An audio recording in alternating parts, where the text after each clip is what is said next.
Hi, this is Jeremy Morris, going to share to you today an obscure album, and my cat told me this was a good one to pick out.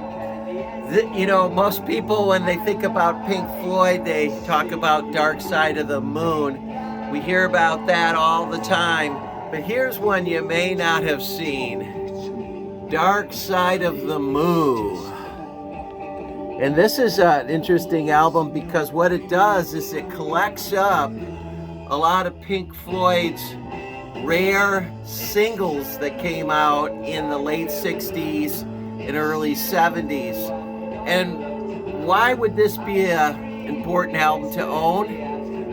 Back in the 60s and part of the 70s, in the UK, they had a policy, a very bad policy, that if a song was released as a single, it would not be included on the album.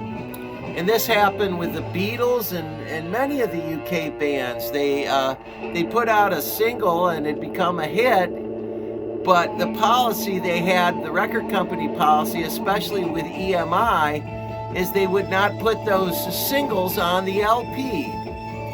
That policy, of course, was abandoned later on. And of course, George Martin of the Beatles, that's one of his greatest regrets, he says, is not including the singles on the album. He said it was a big mistake. So Dark Side of the Moon is a collection of a lot of the singles that did not get onto the albums due to this policy. That's it for today. See you next time.